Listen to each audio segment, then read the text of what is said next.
Jadi kalau bapak-bapak suka manja-manja ke istri itu nggak masalah. Bagi yang jomblo mohon maaf ini ya, mungkin belum nyampe ilmunya belum. Mohon maaf. Tapi bagi yang sudah menikah tuh boleh bermanja-manja dengan istri.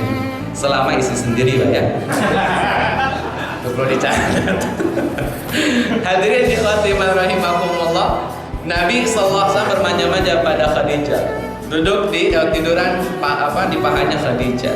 Saat lagi dibelai rambutnya Nabi sallallahu alaihi wasallam, pipi Nabi itu kena air. Nabi bangun dari tidurannya, dilihat Khadijah lagi meneteskan air mata. Nangis.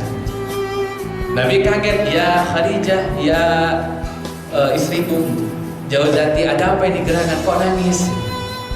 Hadirin ikhwati man rahimakumullah, kata Khadijah, ya Rasulullah, bukan masalah apa-apa, ya pengen nangis saja lah.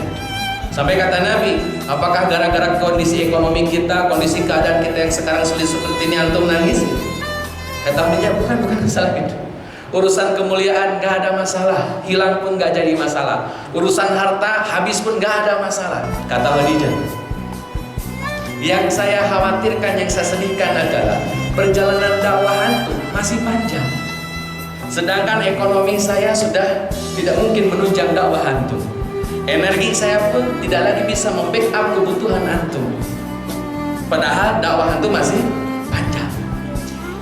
Jadi saya bingung harus apa yang harus saya lakukan untuk bisa membantu perjuangan dakwah seorang Muhammad sallallahu alaihi wasallam.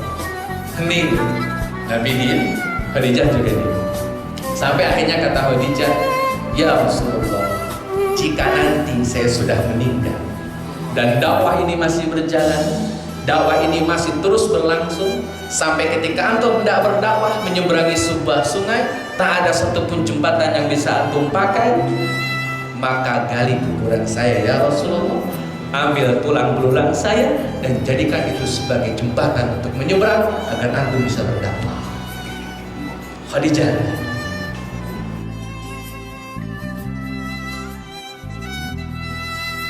Allah jamaah Masjid Nurul Yakin yang Allah muliakan, alhamdulillah bisa bermuwajahah kembali, bertatap muka. Mudah-mudahan aktivitas kita senantiasa dimudahkan, dilancarkan, diberkahi dan dirahmati Allah Azza wa Jalla. Amin. Salawat dan salam semoga dilimpah curahkan kepada Nabiullah Muhammad sallallahu alaihi wasallam, para keluarga, sahabat dan segenap umat yang senantiasa ittiba' kepadanya ila akhiril hayah nanti, mudah-mudahan termasuk kita di dalamnya. Hadirin ikhwati man rahimakumullah, tema besarnya tentang keluarga Nabi sallallahu alaihi wasallam. Bahasa Arabnya keluarga kan ahlun, jadi ini ahlun Nabi. Cuman kalimat yang lebih populer bukan ahlun Nabi tapi ahlul bait. Jadi ahlun itu keluarga, bait ya rumah. Jadi yang serumah. Maka ahlul bait menjadi kalimat yang lebih populer ketimbang ahlun Nabi sallallahu alaihi wasallam. Jadi kalau disebut ahlul bait berarti maksudnya adalah keluarganya Nabi. Jadi sudah otomatis kalau disebut ahlul bait berarti yang dimaksud adalah keluarganya Nabi sallallahu alaihi wasallam. Hadirin ikhwati man rahimakumullah, kita mulai dari istrinya Nabi sallallahu alaihi wasallam. Ada yang tahu kira-kira data yang sudah didapat istri Nabi ada berapa? Total. Kalau hitungan nikah Nabi berapa kali nikah? Berapa? Nabi nikahnya berapa kali?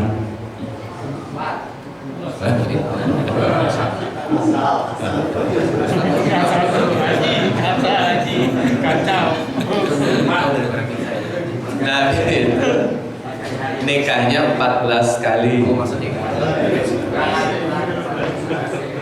Kurang dikit lah ya. 14 kali. Kemudian 3 orang wanitanya dicerai. Nanti ada alasan kenapa Nabi menceraikan 3 orang istrinya beliau. Ini masyhur di kitab-kitab sejarah. Ada yang dicerai gara-gara punya penyakit sopak di daerah perutnya. Ada yang dicerai gara-gara permintaan si perempuannya. Ada yang dicerai gara-gara memang akhlaknya kurang baik. Jadi totalnya 14 orang perempuan, di mana 13-nya dicerai. Saya tanya juga nih, Nabi pernah ditolak nggak lamarannya? Roman-romannya pernah nggak tuh Nabi ditolak?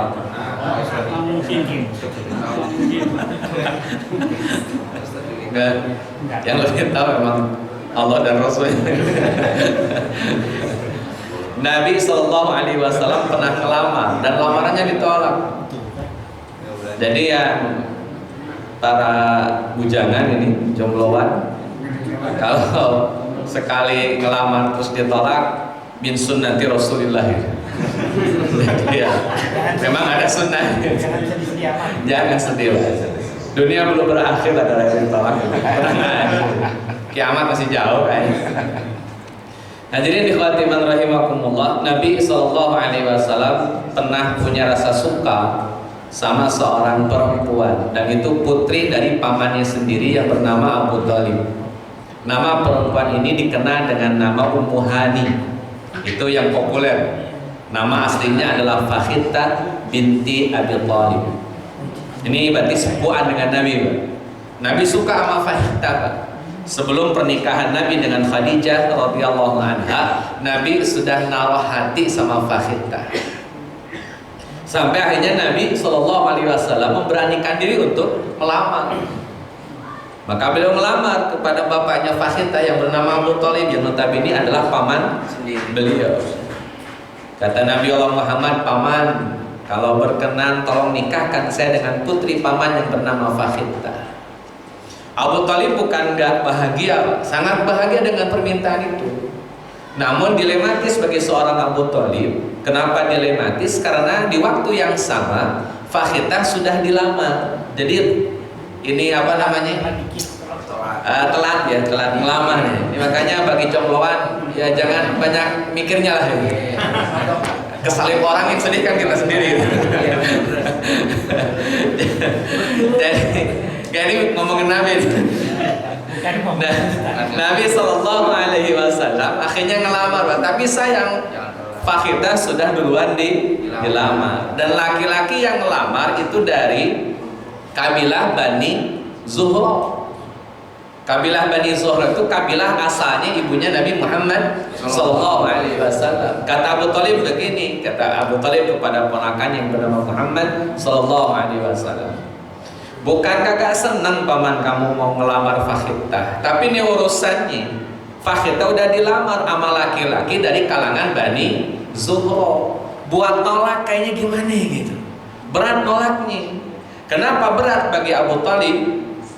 Hadirin ikhwatiman rahimakumullah, dulu Abdullah dari Bani Hashim ngelamar Aminah dari Bani Zuhra, dan lamaran Abdullah diterima. Sekarang dibalik, laki-lakinya dari Bani Zuhra, perempuannya dari Bani Hashim. Masa nolak? Dulu aja Abdullah datang ke sana, lamarannya diterima. Masa laki-laki dari sana datang ke sini kagak diterima lamarannya? Ini beban psikologi seorang Abu Thalib. Dan wasilahnya gara-gara Abdullah nikah dengan Aminah lahir Nabi Muhammad Sallallahu Alaihi Wasallam. Jadi ini Nabi Muhammad juga paham, oh iya ya, bapak saya nikah sama Bani Zuhra, jadi saya. Sekarang laki-laki Bani Zuhra melamar perempuan Bani Hashim, masa ditolak? Akhirnya ya Abu Thalib memilih lamaran dari laki-laki Bani Zuhra. Ummu Hani dinikahi oleh orang lain. Kira-kira sedih nggak Nabi? Gak tahu ya. Yang ada gak kencering gitar nggak ya? Sedihnya nggak begitu Nabi? Nggak benar. Nah hadirin ikhwatiman rahimakumullah, nanti dalam sejarahnya Ummu Hani itu dilamar lagi sama Nabi. Ketika Ummu Hani sudah jadi janda, beliau banyak anaknya, Nabi datang lagi ke Ummu Hani, ngelamar lagi. Ya, Masya Allah, ini memang cinta itu gitu ya. Budaya laten ini. Gak hilangin, gak lekang oleh waktu cinta. Gitu saja. Jadi cinta itu gak lekang sama waktu. Jadi walaupun sudah lama berpisah, sudah punya anak sekalipun, sudah jadi janda, dilamar lagi oleh Nabi Shallallahu Alaihi Wasallam. Tapi kembali Ummu Hani menolak. Berarti Nabi itu 2 kali ditolak. Baru berapa kali ditolak? 2. Sama ya. Hadirin ikhwati rahimakumullah, penolakan Ummu Hani yang kedua, kata Ummu Hani radhiyallahu anha, karena beliau sahabat Nabi akhirnya. Kata Ummu Hani, saya itu punya banyak anak ya Rasulullah. Kalau saya nikah dengan antum, saya punya kewajiban. Saya harus ngurus antum, berjuang dalam dakwah, membackup kebutuhan dakwah. Sedangkan saya banyak anak. Nanti dilematis, ngurus anak atau ngurus Nabi. Daripada saya nanti terjebak dengan dilema, terjebak dengan 2 pilihan yang tidak mungkin saya pilih salah satunya, maka lebih baik ya saya tolak lamaran antum. Ini bukan masalah nggak cinta, tapi ada pertimbangan rasional yang harus didahulukan. Jadi nggak, ini Nabi ya. Nah, hadirin ikhwati rahimakumullah, itu Ummu Hani. Ini bukan masalah perasaan. Siapa yang nggak mau dinikahi sama Nabi? Saat itu yang namanya jadi istri Nabi itu predikat prestisius, predikat paling tinggi. Semua wanita berharap jadi istrinya Nabi Shallallahu Alaihi Wasallam. Tapi Ummu Hani harus berpikir rasional. Saya punya banyak anak. Jadi memang kadang-kadang perempuan, kadang-kadang yang biasanya mengedepankan perasaan, kadang-kadang mereka mengedepankan rasionalnya. Itu contohnya di Ummu. Hadirin ikhwati rahimakumullah, jadi Nabi nikah 14 kali, 3 dicerai dan 2 kali ditolak lamarannya. Yang menjadi istri sahnya Nabi Sallallahu Alaihi Wasallam totalnya adalah 11 yang tetap sah, dan kemudian sampai wafatnya Nabi yang 11 ini tetap bersama dengan Nabi Sallallahu Alaihi Wasallam. Cuman 2 orang meninggal duluan. Nanti kita bahas siapa yang meninggal duluan, yang dari istrinya Nabi Sallallahu Alaihi Wasallam. Hadirin ikhwati rahimakumullah, istri Nabi yang pertama namanya Khadijah. Ini masyhur sampai Khadijatul Kubra. Bahkan satu-satunya istri lah, ini bukan membahas saya ya, kita fokus ke istri. Karena nanti dalam sejarahnya Nabi punya wanita ke-12, tapi bukan istri. Dalam bahasanya disebut dengan hamba sahaya. Namanya Maria Al-Qibtiyah. Walaupun ada sebagian ulama memasukkannya sebagai istri. Ya Allah alam. Pokoknya 11 dulu nih kita fokus. Namanya Khadijatul Kubra. Dari beliaulah lahir 6 orang putra, 6 orang anak dari rahimnya Khadijah radhiyallahu anha, dan tidak lahir dari istri-istri yang lain selain Khadijah. Artinya selain istrinya Nabi yang bernama Khadijah, tidak ada satupun yang punya anak dari Nabi sallallahu alaihi wasallam. Jadi hanya Khadijah yang melahirkan anak. Yang pertama nama anaknya adalah Qasim. Makanya nanti Nabi punya gelar, punya lakop sebagai Abul Qasim. Ya, Abul Qasim itu maksudnya Nabi Muhammad sallallahu alaihi wasallam. Kenapa putra pertamanya bernama Qasim? Yang kedua namanya Abdullah. Yang sama juga kemudian nanti Qasim dengan Abdullah dua-duanya meninggal. Jadi Nabi Muhammad sallallahu alaihi wasallam tidak punya anak laki-laki. Makanya nanti Nabi mengadopsi seorang laki-laki untuk jadi anaknya. Itu saking pengennya punya anak laki-laki. Yang ketiga namanya Zainab. Nanti dinikahi oleh Abil As. Nanti punya anak namanya Umamah binti Abil As, yang suka Nabi bawa waktu sholat.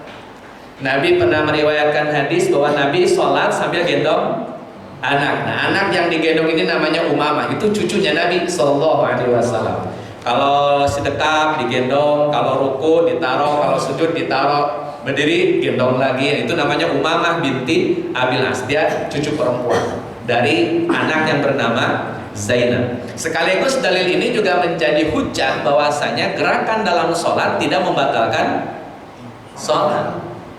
Jadi ketika sholat kemudian ada gerakan, itu tidak membatalkan sholat, selama gerakan itu memiliki tujuan dan memang tidak mungkin kalau tidak bergerak. Contoh misalkan ada seorang makmum kemudian berjamaah pada Nurul Yakin, satu orang makmum perutnya mules, mau nggak mau harus keluar, otomatis saf yang tadinya beliau tempati kosong, maka harus diisi. Yang isi dari mana? Kanan atau belakang atau kiri? Belakang masuk ke depan. Berarti yang belakang kosong lagi, diisi sama belakangnya lagi. Berarti saf yang kedua, saf ketiganya kosong. diisi. Isi lagi sab keempat. Sab keempatnya kosong, diisi. Yang paling ujung kosong gimana? Geser. Yang mana yang geser? Kiri, ke kanan. Kanan ke kiri. Tengah. Kalau yang kosongnya tengah, yang kanan yang kiri yang geser. Jadi kanan geser. Nabrak ya. Setengah-setengah. Bisa. Atau kalau memang pintu keluarnya di kanan, Pak, sarannya gesernya ke sebelah kiri biar pintu kanan bisa leluasa orang masuk. Gitu. Nanti kalau yang sudah batal tadi wudhu kemudian masuk masjid kan berarti yang kanan bisa dipakai. Makanya sarannya yang kanan yang geser ke sebelah kiri. Kalau konteksnya masjidnya kayak gini. Tapi kalau yang bolong tengahnya pintunya ya tengah diisi oleh kanan kiri nggak jadi masalah. Karena toh yang kosong di tengah. Kalau pintunya di tengah. Nah hadirin ikhwati rahimakumullah itu anak ketiga. Anak keempat namanya Ruqayyah. Nanti dinikahi oleh sepupu kan sepupu ya. Ya oleh sepupunya Nabi Sallallahu Alaihi Wasallam. Saya kasih gambaran dulu Pak Nasab. Nabi Sallallahu Alaihi Wasallam itu punya sepupu. Berarti sepupu itu siapanya Nabi? Sepupu itu siapanya Nabi? Sepupu itu anaknya siapanya Nabi? Paman. Nabi punya saudara sepupu, berarti anak pamannya Nabi Sallallahu Alaihi Wasallam. Namanya Utbah dan Utaibah. Utbah dan Utaibah. Utbah ini anaknya Abu Lahab. Berarti Nabi dengan Utbah sepupuan. Nabi dengan Utaibah sepupuan. Anaknya Nabi siapanya Utbah? Anaknya Nabi siapanya Utbah? Kebayangan? Ini Abdullah, ini Abu Lahab, abang ade. Abdullah punya anak Nabi, Abu Lahab punya anak Utbah. Utbah dengan Nabi sepupuan. Nabi punya anak, siapanya Utbah? Ponakan. Boleh gak nikah? Boleh gak nikah? Enggak boleh. Nabi menikahkan anaknya yang bernama Ruqayyah dengan sepupunya. Jadi Utbah jadi mantunya Nabi, ya sepupu ya mantu. Jadi boleh menikahi. Kan ini ponakannya ponakan jauh ya, bukan ponakan bener ya, tapi ponakan jauh. Kan dari sepupuan. Nabi sepupuan dengan Utbah. Nabi punya anak Ruqayyah. Utbah menikahi Ruqayyah. Jadi ya sepupu ya mantu. Dan itu sah kalau nikah karena bukan mahram. Hadirin ikhwati man rahimakumullah. Ruqayyah punya adik namanya Ummu Kulthum. Sudah berapa Pak tadi? 5. Sudah 5. Ummu Kulthum nanti nikah dengan adiknya Utbah namanya Utaibah. Masih anaknya Abu Lahab. Maka Nabi Sallallahu Alaihi Wasallam besanan sama pamannya sendiri. Ya paman sekaligus besan. Ya sepupu sekaligus mantu. Jadi nggak jauh-jauh ya jodohnya. Hadirin ikhwati man rahimakumullah, itu Ummu Kulthum. Anak yang terakhir, anak yang keenam namanya Fatimah. Nanti dinikahi oleh sepupunya Nabi juga, namanya Ali bin Abi Thalib radhiyallahu. Jadi Ali sepupu ya mantu. Nah hadirin ikhwati man rahimakumullah, itu 6 orang anaknya Nabi Sallallahu Alaihi Wasallam plus dengan para mantunya. Nanti mereka masing-masing punya keturunan. Yang saya bahas akan fokus pada Khadijah dulu. Hadirin ikhwati man rahimakumullah, sosok Khadijah radhiyallahu anha adalah sosok wanita yang paling dicintai oleh Nabi. Bahkan dalam sejarahnya posisi Khadijah tidak tergantikan. Saya ulang, posisi Khadijah bagi Nabi Sallallahu Alaihi Wasallam adalah wanita yang tidak tergantikan sepanjang zaman. Boleh istri Nabi bertambah, berganti dengan yang lebih cantik, lebih muda, tapi posisi Khadijah tidak bisa tergantikan. Ini cinta abadi seorang Nabi Sallallahu Alaihi Wasallam. Sampai ini mengundang kecemburuan.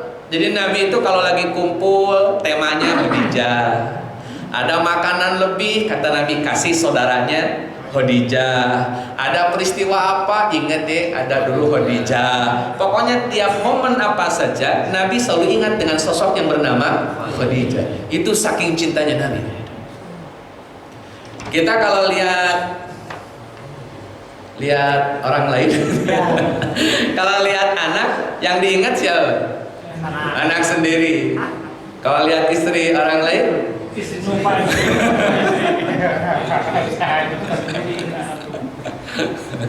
lupa istri sendiri, apa ingat istri sendiri? Ya kadang-kadang lah ya.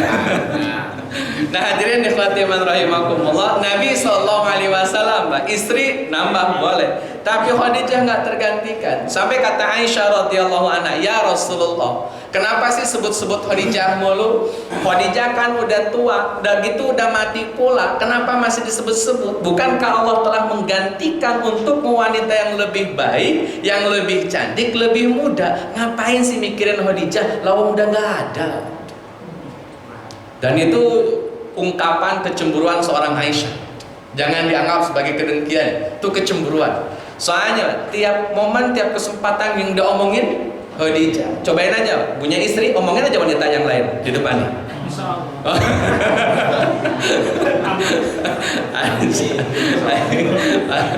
Tapi tidak direkomendasikan, khusus profesional.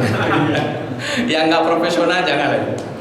Hadirin ikhwati man rahimakumullah, sampai akhirnya Nabi SAW, ini tumben-tumbenan Pak Nabi. Nabi mengangkat suaranya, Pak.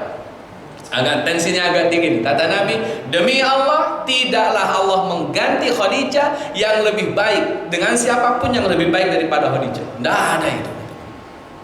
Itu langsung bikin Aisyah diem, terkicap langsung. Ma abdaliyan Allah, Allah tidak mengganti wanita yang lebih baik daripada Khadijah. Tidak ada. Sampai kata Nabi SAW, Khadijah, beliau dulu menerima Islam. Beliau membenarkan Islam ketika orang lain mendustakan saya. Beliau juga menyerahkan seluruh hartanya kepada saya di saat orang lain menahan hartanya kepada saya. Dan dari beliaulah saya punya keturunan di saat wanita-wanita yang lain tidak memberikan keturunan buat saya. Dan itu Aisyah langsung diam gitu. Saat kebayang agak naik Aisyah itu suaranya tinggi, dijawab sama Nabi, gak ada yang lebih baik daripada Khadijah. Diam. Dan ini perlu disampaikan oleh Nabi. Kenapa? Sosok Khadijah tidak tergantikan. Untuk menegaskan poin ini, betapa Nabi SAW punya rasa cinta yang penuh dengan kesetiaan. Boleh wanita itu berganti, tapi hati ini hanya untuk Khadijah. Sudahkah istri kita kayak Khadijah? Hadirin ikhwati man rahimakumullah. Jadi bukan masalah nambah istrinya, Pak. Ini masalahnya hati, Pak. Hati ini tidak bisa dibohongi. Hati ini hanya punya Khadijah. Hadirin ikhwati man rahimakumullah, di lain kesempatan, Pak, Nabi SAW ketika diboikot, kan ada peristiwa diboikot. Itu 3 tahun Nabi SAW diboikot. Hadirin ikhwati man rahimakumullah, kita tahu Khadijah itu orang kaya, orang miskin? Kaya. Nabi ketika menikah dengan Khadijah punya harta atau tidak? Punya juga, punya harta. Nabi punya harta sebagai eksekutif muda, tapi Khadijah jelas jauh lebih kaya daripada Nabi Muhammad SAW. Ketika pemboikotan selama 3 tahun oleh orang-orang Quraisy, di mana Bani Hashim dan Bani Muthalib tidak bisa melakukan aktivitas bisnis, tidak bisa melakukan aktivitas sosial, tidak bisa melakukan aktivitas politik, bahkan sekedar menyambungkan kekerabatan saja udah nggak boleh. Sekedar namu, sekedar ketemu, sekedar tegur sapa, nggak boleh sama orang-orang Quraisy. Bani Hashim, Bani Muthalib kerepotan. Bahasa kita kan jadi embargo ya. Embargo yang dilakukan oleh orang-orang Quraisy terhadap Nabi Muhammad dan juga Bani Hashim dan Bani Muthalib. Dampaknya apa? Dampaknya adalah orang-orang Bani Hashim dan Bani Muthalib keteteran secara ekonomi, kesehatan, politik, sosial, budaya. Mereka ngedrop, nggak bisa berbuat apa-apa. Sampai dalam satu riwayat Nabi Muhammad harus menanggung resiko kebutuhan Bani Hashim dan Bani Muthalib.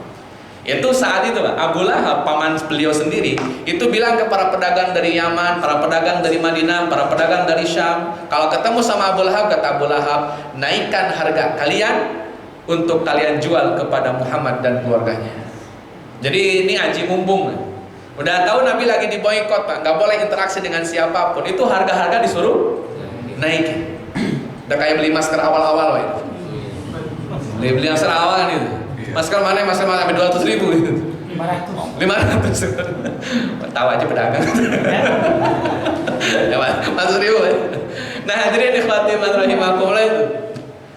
Bani Hashim, Bani Muthalib pun sama kasusnya. Mau beli baju, beli makanan, timbang sekedar beli makanan pokok, naik harganya melambung tinggi. Artinya Nabi harus mengeluarkan sejumlah uang yang jauh lebih banyak ketimbang biasanya selama 3 tahun. Dan itu nggak cukup 3 tahun. Dalam 1 tahun, kurang dari 1 tahun malah sudah habis harta Nabi SAW. Terus bagaimana? Bani Hashim dan Bani Muthalib hanya menunggu takdir dari Allah Azza wa Jalla. Karena nggak bisa ngapa-ngapain. Sampai dalam satu riwayat Nabi, Bani Hashim, Bani Muthalib harus makan dedaunan. Daunnya kota Mekah itu nggak kayak daunnya lalaban Cianjur, Tasik, Ciamis, nggak sama itu. Jangan disamain lalaban itu. Ini daun bukan lalaban, Pak. Daunnya pun daun kota Mekah. Mohon maaf Bapak Ibu Allah muliakan, ketika dimakan daun ini dalam satu riwayat itu sampai kotoran Nabi, kotoran Bani Hashim, Bani Muthalib itu kayak kotoran kambing. Itu saking memang prihatinnya, nggak ada yang bisa dikonsumsi. Ada belas kasihan dari Hikam bin Hizam, ponakannya Khadijah, ataupun dari Halimah As-Sa'diyah itu ngasih belas kasihan, tapi kan jumlahnya tidak banyak. Karena kondisinya terbatas, mereka juga terbatas untuk menanggung Bani Hashim dan Bani Muthalib dari mana dan hadirin ikhwati man rahimakumullah, sampai tiap hari Nabi harus mendengar jeritan orang-orang Bani Hashim dan Bani Muthalib, terutama perempuan. Tiap hari mereka menjerit, anak-anak menangis dan menjerit. Bayangkan bagaimana Nabi beban moral. Satu sisi beliaulah, gara-gara beliaulah Bani Hashim dan Bani Muthalib diboikot, tidak punya uang. Kalau toh punya uang pun sudah habis duluan karena untuk konsumsi Bani Hashim dan Bani Muthalib. Sekarang penyiksaan makin dahsyat, kondisi pailit ekonomi makin terasa, embargo belum kunjung berubah, belum kunjung dicabut. Hadirin ikhwati man rahimakumullah, Khadijah menyerahkan seluruh hartanya untuk Nabiullah Muhammad SAW. Tidak sepeser pun Khadijah menahan hartanya untuk perjuangannya dakwah Nabi Muhammad SAW. Hadirin ikhwati man rahimakumullah, singkat cerita, ketika pemboikotan sudah berakhir, Khadijah radhiyallahu anha saat itu sudah sakit-sakitan. Dalam kitab Al-Bushra, kitab ini ditulis oleh Sayyid Al-Maliki, seorang habaib dari Mekah. Itu beliau menulis kitab sejarah namanya Al-Bushra. Dalam kitab tersebut, Bapak Ibu yang Allah muliakan, digambarkan Khadijah saking tidak punya uang, itu bajunya penuh dengan tambalan. Di antara tambalannya adalah kulit kayu. Saking situ. Saking memang nggak ada harta yang bisa dimiliki. Ketika pemboikotan sudah berakhir, ekonomi belum tumbuh berkembang lagi. Itu masih dalam keadaan baik. Nabi SAW biasa berdakwah. Saat itu pulang ke rumah, Khadijah sudah mulai sakit-sakitan. Kemudian Nabi tiduran di pahanya Khadijah. Ini kebiasaan Nabi. Nabi itu suka bermanja-manja ke istri. Jadi kalau bapak-bapak suka manja-manja ke istri itu nggak masalah.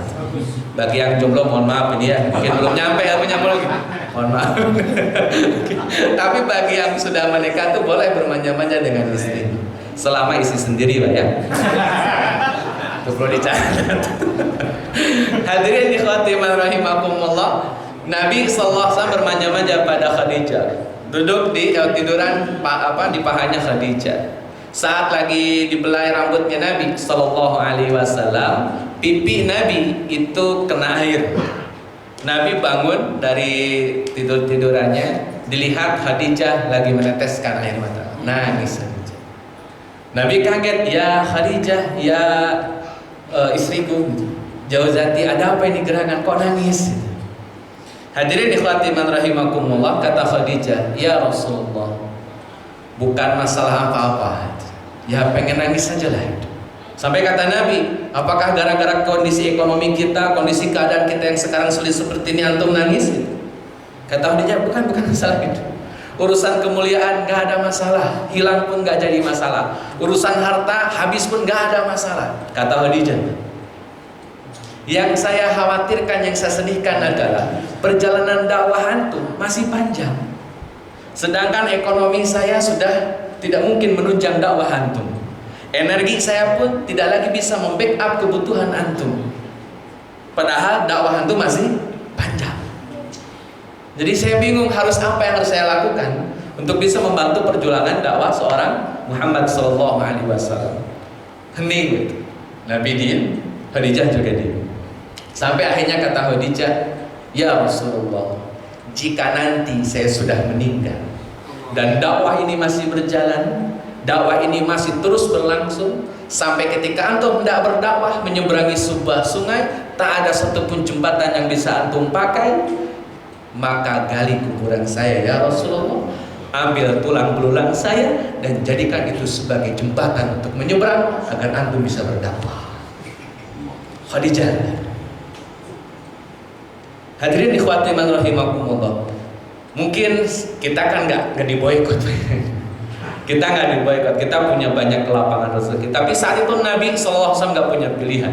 Harta habis. Khadijah sudah habis harta. Tapi dakwah tetap harus jalan. Terus bagaimana? Nyewatin lautan atau lewatin sungai, tidak ada jembatan, kata gali kuburan saya, ambil tulang belulang saya. Itu adalah kitab Al-Busra, ditulis oleh Sayyid Al-Maliki rahimahullah ta'ala.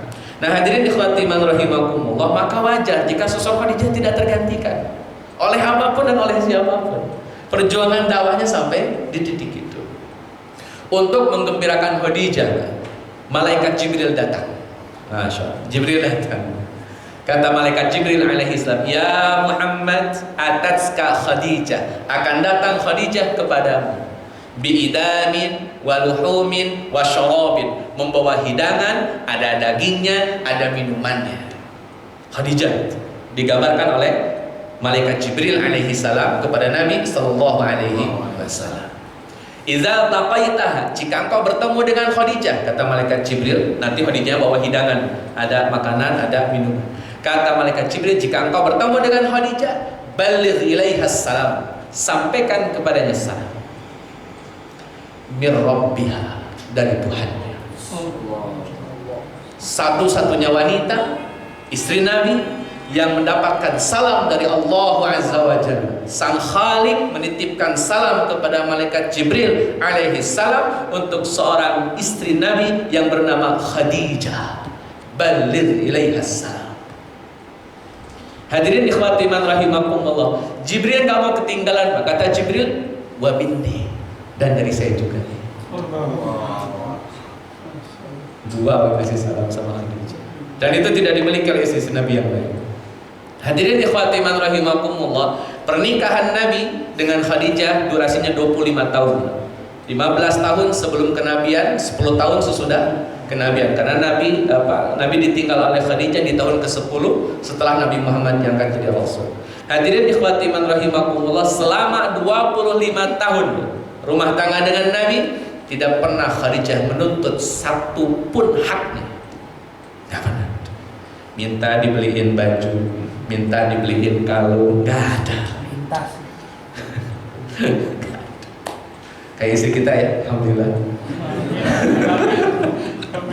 Hadirin ikhwati man rahimakumullah, Khadijah nggak pernah nuntut. Dalam kitab Al-Busra, ini saya kembali rujuknya Al-Busra. Nanti ya cerita ini sanadnya bagaimana, riwayatnya bagaimana, yang jelas ada kitab yang namanya kitab Al-Busra. Dalam kitab ini Bapak Ibu Allah muliakan, Khadijah ngobrol sama Fatimah. Kata Khadijah, Fatimah, bisa nggak mintain sorbannya Nabi? Nitip. Kata Fatimah, ya ummah, wahai ibu, nggak bilang aja langsung. Dah enak, seumur-umur gak pernah minta. Nitip ke Fatimah. Buat apa sorbannya Ummi? Buat kain kafan. Itu doang. Sekalinya minta buat. Hadirin ikhwati man rahimakumullah, maka wajar jika salam Allah berikan, salam Jibril Allah berikan. Hati Nabi hanya bernama Khadijah. Karena sedemikian rupa cintanya. 25 tahun gak pernah punya tuntutan. Dan selama 25 tahun tidak pernah ada konflik antara Nabi dengan Khadijah radhiyallahu anha sekalipun. Aduh omong dikit gak ada. Khadijah tuh orang yang patuh betul kepada Nabi. Saya kasih gambaran. Nabi dakwah itu masih dagang nggak? Masih. Ketika Nabi dakwah masih dagang nggak? Masih. Ya, saya tanya. Nabi dakwah nih jadi Rasul terus dakwah kemana-mana. Masih dagang nggak? Kenapa nggak dagang? Karena dagang. Sebelum jadi nabi, nabi rajin dagang. Tapi habis jadi nabi, Rasul berhenti dari aktivitas dagang. Bahkan jangankan dagang, ngurus keluarga inti pun berkurang porsi. Kenapa? Karena habis buat. Karena kan harus pergi ke sana kemari. Saya harus tegaskan, Pak, Nabi itu kalau undangan dakwah, kalau dakwah nggak pernah diundang. Bahkan yang didawahi nggak mau dengerin dakwahnya Nabi. Jangan bayangkan Nabi dikasih undangan, tolong ya Nabi nanti datang ke Bani Muthalib ceramahin tauhid. Nggak ada. Wah, dakwahnya saja nggak diundang. Bahkan yang didakwahin nggak mau dengerinnya dakwah Nabi SAW. Tapi Nabi harus tetap dakwah. Anak ditinggal, istri ditinggal. Yang ngurus anak-anak siapa? Khadijah. Ini betul-betul luar biasa. Tidak pernah nuntut, tidak pernah protes, ngurus anak secara baik. Imannya putri-putri Nabi, jasa besar dari Khadijah. Karena yang beliau yang sering ketemu dengan anak-anak. Sampai Fatimah punya keimanan sedemikian rupa, sampai jadi wanita terbaik. Ada 4 orang wanita terbaik, salah satunya adalah Fatimah binti Muhammad. Siapa yang didik? Khadijah. Karena Nabi kan fokus dakwah di luar. Hadirin ikhwati man rahimakum, gak pernah nuntut, gak pernah minta apa-apa, bahkan konflik pun gak berani. Khadijah radhiyallahu anha. Hadirin ikhwati man rahimakumullah, maka sekali lagi posisi Khadijah tidak tergantikan. Karena luar biasa kontribusi Khadijah untuk Nabi Muhammad SAW sebagai amunisi dalam dakwahnya Nabi Muhammad SAW.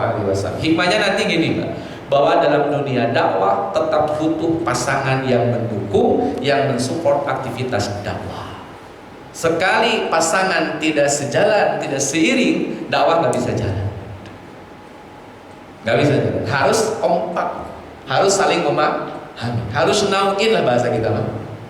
Di mana istri nauin suami, suami nauin. Itu aktivitas dakwah. Mau tidak mau harus demikian caranya. Itulah manhajnya Nabi SAW dalam mengemas dakwah. Maka Khadijah meninggal, itu pukulan berat bagi Nabi. Pukulan berat. Ketika Khadijah radhiyallahu anha meninggal, Nabi itu betul-betul ngedrop. Untuk mengobati ngedropnya Nabi, peristiwanya Isra dan Mi'raj. Itu pelipur lara seorang Muhammad SAW. Saya ingin ambil hikmah Isra Mi'raj dari sisi psikologis di Nabi. Bapak Ibu bayangkan, harta habis, diboikot 3 tahun, istri paman Abu Thalib meninggal, istri 3 bulan kemudian meninggal. Sampai kata Nabi Allah Muhammad, demi Allah saya tidak pernah merasakan intimidasi dari orang-orang Quraisy lebih dahsyat kecuali setelah meninggalnya Abu Thalib. Artinya orang-orang Quraisy makin berani. Gak ada sebelum itu, gak ada ceritanya Pak, orang-orang Quraisy berani nyolek Nabi Muhammad berhadapan dengan Abu Thalib. Tapi Abu Thalib meninggal, Khadijah meninggal, harta habis, tuh orang-orang Quraisy makin berani. Maka kata Nabi Muhammad, tidak pernah orang-orang Quraisy melakukan intimidasi yang lebih dahsyat kecuali setelah meninggalnya Abu Thalib. Hadirin ikhwati man rahimakumullah, tuh ngedrop bener Pak, ngedrop. Ditambah lagi Pak, ngedropnya Nabi SAW pergi ke Taif. Ngapain Pak ke Taif? Dan minta perlindungan sama orang-orang Taif. Ada 3 orang Pak, orang Taif yang didatangi oleh Nabi SAW. 3-tiganya dimintai tolong oleh Nabi. Tolong lindungi saya, tolong terima saya di Taif. Karena Mekah sudah tidak kondusif, gak aman di Mekah. Bisa gak Taif terima saya? Dakwah di sini dijaga, dipelihara, diamankan. 3 orang Taif ini, 3-tiganya orang Taif ini yang didatangi oleh Nabi Muhammad, 3-tiganya nolak semua. Dengan kata-kata pedas, kata-kata nyakitin, macam-macam itu. Gak cuma dikata-katain Pak. Nabi SAW waktu itu berdua sama Zaid bin Harithah yang anak angkat beliau, 2 orang. Itu kata 3 orang ini, kata penguasa Taif, kumpulin anak-anak, suruh mereka bawa batu, kita lemparin Muhammad dan kawannya. Hadirin ikhwati man rahimakumullah, Nabi Muhammad sepanjang jalan meninggalkan Taif dalam keadaan dilempari oleh batu oleh anak-anak. Habis harta, paman nggak ada, istri nggak ada, ngedrop hati ini, sedih hati ini, Mekah nggak kunjung berubah, pergi ke Taif dengan harapan besar supaya orang Taif bisa menerima dakwah Nabi Muhammad SAW. Namun ekspektasi tidak sesuai dengan kenyataan. Pulang-pulang dilemparin, sampai pelipis Nabi berdarah, kaki Nabi berdarah. Zaid bin Harisah itu berada di belakang Nabi dan terus-terusan ngalangin batu. Tapi sehebat apapun Zaid bin Harisah mencoba ngalangin batu dari Nabi SAW, ya tetap aja batu itu nyampe ke Nabi.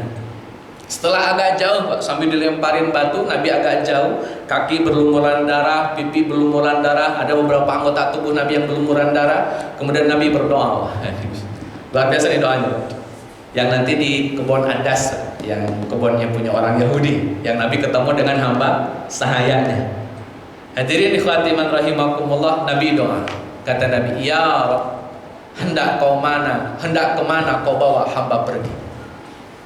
Kembali ke Mekah yang sudah benci saya jelas-jelas, atau suruh balik lagi ke Taif yang juga benci saya hari ini? Ini kalimat Nabi, Pak. Tapi ya Rabb, kemanapun kau perintahkan aku pergi, dan apapun kondisiku nanti, selama kau ridho, aku siap. Segitu doang. Yang penting kau itu, saya siap. Mau suruh ke Mekah kayak nggak ada yang nolongin, di Mekah dibenci, yang penting Allahnya. Mau balik lagi ke Taif, dilemparin lagi pakai batu sama orang Taif, yang penting Allah. Udah pokoknya terserah Allah dah. Mau dibawa kemana terserah, yang penting ridho. Hadirin ikhwati man rahimakumullah, hal ini memberikan pelajaran. Pada akhirnya kita akan komitmen dengan satu keridhaan saja. Ini keridhaan Allah. Apapun resikonya. Ya harus meregang nyawa di penjara, ya yang penting dapat ridho. Karena meninggal di penjara atau dimanapun tidak jadi persoalan bagi kita yang muslim. Nggak ada persoalan. Mati dimanapun nggak ada persoalan. Yang penting Allahnya tinggal itu aja. Kalau meninggalnya di istana hebat juga, kalau Allahnya nggak ridho, ya mohon maaf ya. Mohon maaf ya, istana itu mewah itu. Kalau meninggal tapi Allahnya ridho, ya mohon maaf ya. Nah hadirin ikhwati man rahimakumullah, ini kaidah bahwa Nabi siap, yang penting ridho deh. Mau dilempari ke, mau diapain terus. Akhirnya Nabi kan pulang lagi ke Mekah. Nanti di Mekah Nabi dilindungi oleh Mut'im bin Adi, seorang Quraisy, dia masih kafir, tapi dia melindungi Nabi Muhammad SAW. Nah, sebagai pelipur laranya, sebagai penutup, Nabi Muhammad SAW ini baru Khadijah. Nanti kita ngomongin Aisyah terus ke akhir. Tapi nanti itu mungkin hari ini. Hadirin ikhwati rahimakumullah, pelipur laranya adalah Isra dan Mi'raj. Saya kasih penjelasan dulu. Selama kan Isra Mi'raj itu tahun ke-10, tahun ke-10. Selama 10 tahun Nabi mendakwahkan tentang tauhid. Pernah nggak Nabi ketemu dengan Allah Azza wa Jalla? Loh. Ketika Nabi mendakwahkan tauhid, mendakwahkan Islam, mendakwahkan surga, ada neraka, pernah nggak Nabi lihat gambaran surga dan neraka? Loh. Ketika Nabi mendakwahkan Islam tentang apa itu sanksi, apa itu hukuman, bagaimana api neraka, pernah nggak lihat api neraka? Loh. Maka dakwah Nabi baru ilmal yakin. Baru sebatas ilmu. Tapi Isra dan Mi'raj, ketika Nabi mendakwahkan la ilaha illallah, berhadap-hadapan dengan Allah itu. Nabi itu berhadap-hadapan dengan Allah, tapi melalui hijab.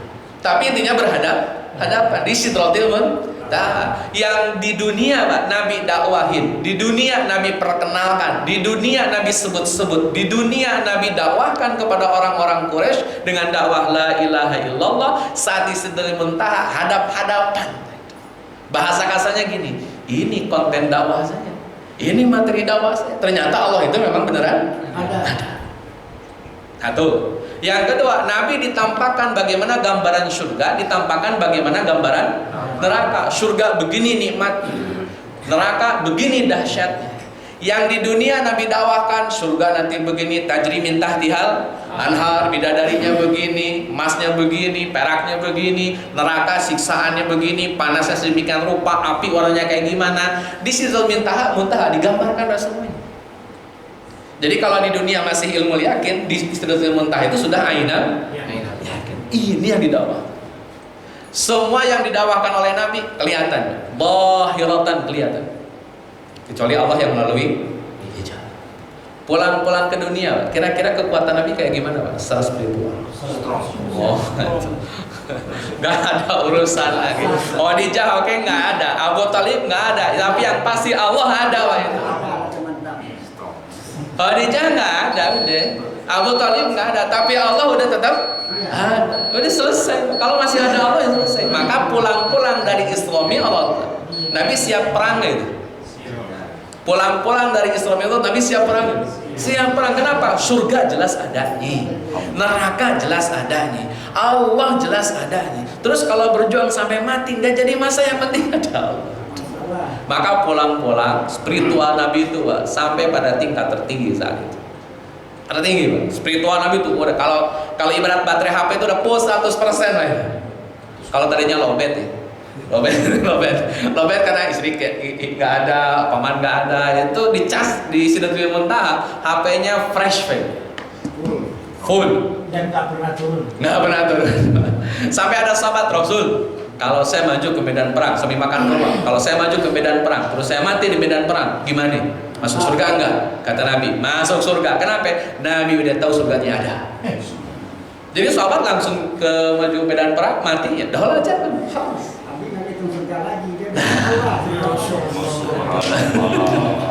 Tadi punya. Oh, hadirin dikhawatir rahimahullah, silakan azan. Ini Jos nih. Kamu Jos. jadi kalau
Hayya 'alal falah.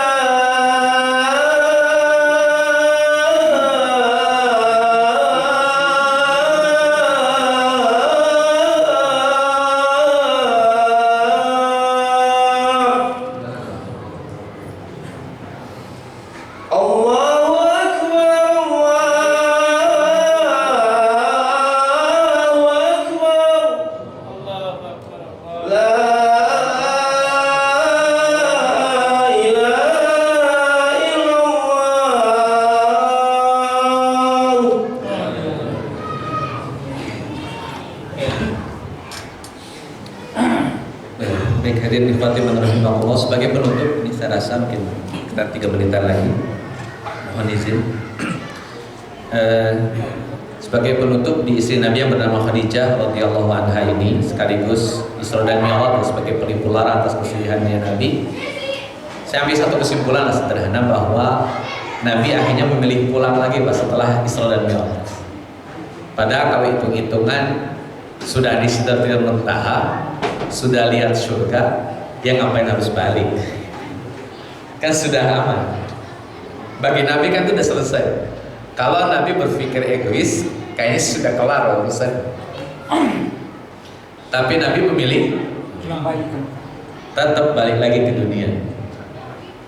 Padahal sudah sampai pada derajat yang tertinggi, karena nggak ada makhluk dalam kulung manusia yang bisa sampai ke Sidratil Muntaha kecuali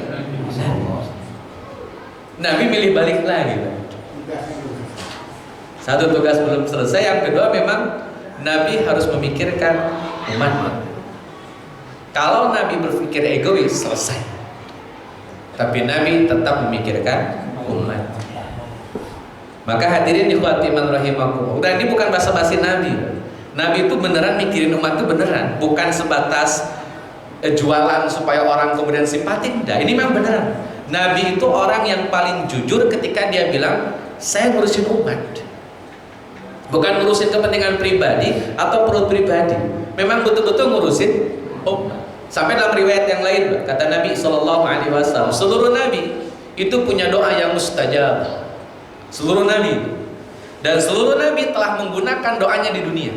Nabi Nuh, Nabi Adam, Nabi Ibrahim, Nabi Musa, Nabi yang lain itu sudah menggunakan doanya di dunia. Saya juga punya, tapi doa ini tidak saya gunakan di dunia. Nanti doa.